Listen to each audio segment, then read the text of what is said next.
Hello guys, what is going on? I'm Nozza and welcome back to my weekly comic book review video. So today we have got 5 comics I'm going to be reviewing. It was 6, but I decided to stick with the 5. The one that I didn't review was As Guardians of the Galaxy because I thought I'm only gonna read that really as if it has something to do with the current Thor series because I'm invested in that. I don't really want to get invested into too many new titles right now unless I really, really want to. Just because I'm reading so much a week. I'm reading like this is a short week in terms of comics. Like last week was really short because last week was weird. Last week was only 3 issues. This week is 5. Usually it's about 7 or 8, and I don't feel like adding another one to that pile. Anyway, so this week what we got Batman issue 54, Avengers issue 7, Cosmic Ghost Rider issue 3, Thanos Legacy issue 1, and Ant-Man and the Wasp issue 5. So yeah, if you want to go to any specific review down below, you can go to the description and all timestamps will be there. Also, because I realize that people sometimes watch on TV, and mobile, if you can't get the description on mobile, I'm not too sure. I don't really watch YouTube on mobile or tablet or whatever. Then I will also display all the timestamps on screen now. So yeah, there, have a look at them. Make sure to go to whichever one you want. And yeah, so what we're going to do, we're going to start off first with Batman issue 54. So, Batman issue 54. That was a weird one. It didn't seem to have much in terms of plot, but it just had character development, which is great. I'm not saying it's bad, it's just that it's the opposite of like a traditional comic book story. I've heard so many people just talk shit about the character development in comics because it feels like there's so much like stagnation when it comes to characters in comics, and they have to stay the same and similar, or everything would just not work. But I'm glad that Batman and Nightwing are getting this sort of like Bruce and Dick mainly. It's like that side of the characters are getting this really deep attention to, which is nice. Just in terms like of the tiny bit of plot that we got, at first I thought that they were hypnotized because of how the memories kept jumping in time and just kept changing.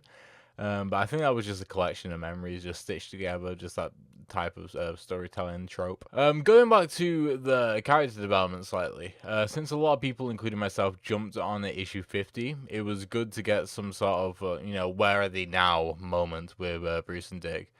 Just so we can move forward on firm footing, because, I'm not gonna lie, I know quite a bit about Batman. I read the start of this run, honestly. I think I ended up reading the first 8 issues of this run.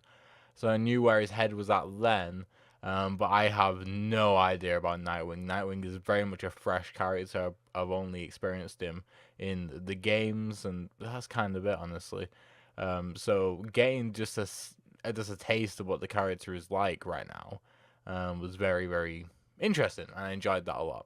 Overall, it was a fine issue, somewhat in tune with the past 4. So, I like the past 4, so that was good. Now, Avengers issue 7. Considering that I have said multiple times during my Avengers reviews for the comics that Ghost Rider is my favorite character at the moment in this new line of Avengers, I am very, very, very happy with this issue.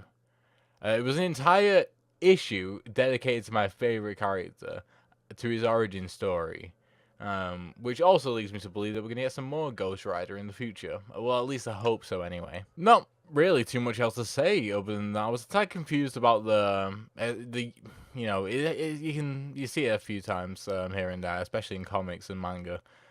You're smart because you're smart explanation. Like, I didn't really get that. Like, how can you just speak? Like, it doesn't really make sense. I know Loki explained that Earth was sort of primed for these, like, amazing people. But even then, even amazing people have to learn at some point. Because you can't deduce language, really. So I don't know where that came from. Like, you can't use logic and your IQ and intelligence to determine what someone's saying if you don't really even have a concept of language. I don't know. Anyway, so that was my only sort of gripe with this issue. Otherwise, it was pretty good, honestly. I enjoyed it. Cosmic Ghost Rider issue 3. I kind of didn't want to review this issue, to be honest.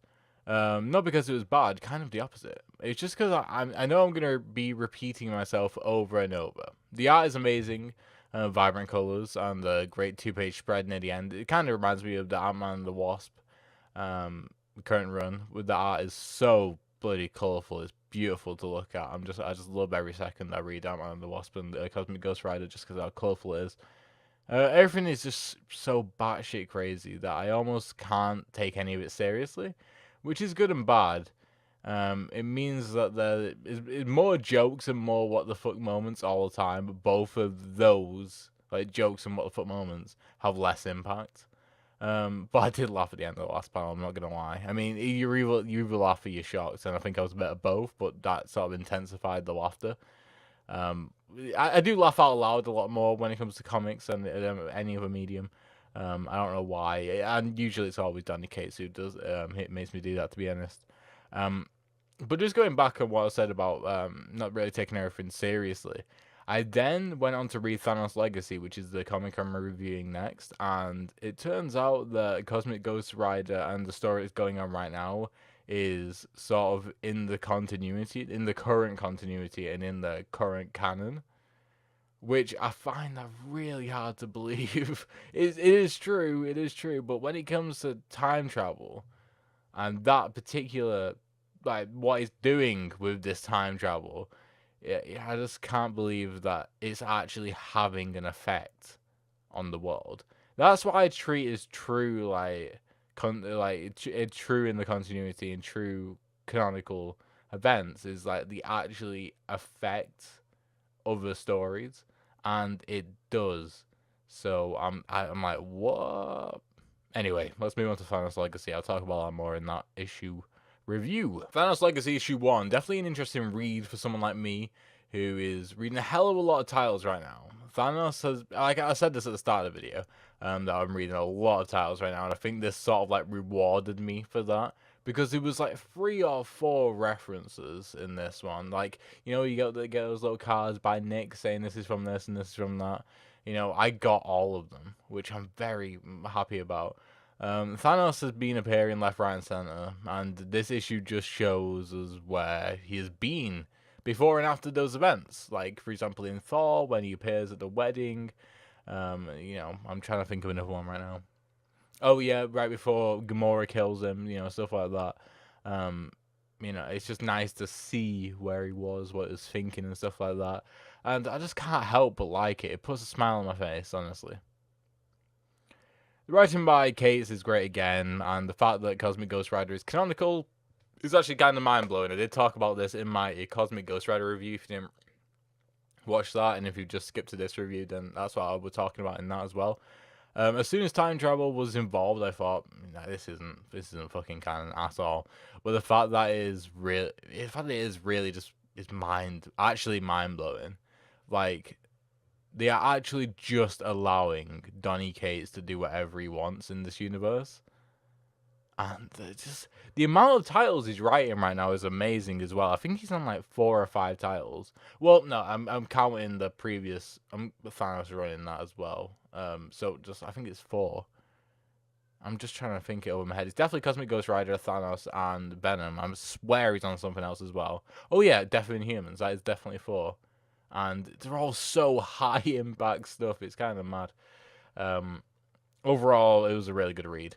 Need to read Thanos Win still, and I plan on doing so. I probably will do a separate review on the channel. I don't really like doing separate reviews for comics and manga and stuff like that anymore on my channel, but when it comes to trades, I probably will do a separate review. I might do a haul or something like that. I just don't really fancy reading any of the trades right now, so that's why I'm thinking about just doing a Thanos Wins by itself, but we shall see. Anyway, moving on to the final issue of the video, Ant-Man and the Wasp issue 5. This was the final issue of a 5-part story, and yet it was left on quite a huge cliffhanger, not gonna lie. I'm excited to see what happens, and what it means to the characters, and if it's going to be resolved or not. But I don't know when that will happen, as I'm not certain on the plans for the characters in the future. I haven't seen them in any of the runs, I haven't seen them in any of the titles right now. And I haven't seen any plans to use them in any of the titles right now, so it feels like they should be getting their own, whether it's just Ant-Man or just the Wasp title. But I haven't heard any rumors, I haven't heard any plans, and I'm like, there isn't anything coming out next week, that's for sure. when it comes to these characters. So if you got any information about that, then please let me know in the comments below. But I would like to see what happens next, because it seems like something that should be resolved sooner rather than later. Maybe we'll come back later, maybe in a few months, and then we'll have learned to live with what's happening and like them being. I think that's actually going to be the next story. Is Ant-Man and the Wasp learning to live sort of as one, or as like a collective unit? I don't know. A lot of the plot, moving on. A lot of the plot I found rather confusing, but I could follow it mostly. It's just like the jargon and stuff like that. I just felt like I was getting a bit lost, especially when Ant-Man turned smart as well, because there wasn't that sort of like device in the plot to be like, I'm pretty sure most of these readers aren't gonna have like a degree in science. I don't know what you can get a degree in these days. Um, I don't know what that means. But like with Ant-Man being smart as well, there isn't someone to go, what does this mean? So I felt like at that point I was most lost, but I could follow the plot and the story relatively okay. It was just I felt like I got lost sometimes in the dialogue. The characters seemed true to themselves until the very end, which was nice. No bullshit twists that would go against character traits. I know that happens quite a lot. And when going against character traits, I'm kind of annoyed by that. And when we can get around that quite easily, like, well, not quite easily. Like if you do it multiple times, that'd be a bit weird.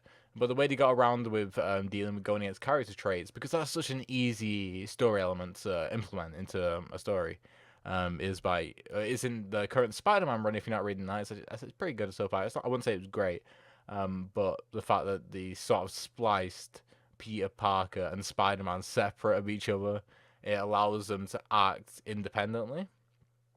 And Spider-Man's side, is all like power, while Peter Parker's side is all responsibility. So we get to see them act without the other, and there we can get some different character elements and maybe learn more about the true side of the characters.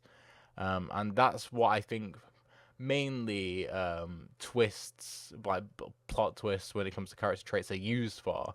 But most of the time they're bullshit. That's why I kind of like the Spider-Man room right now.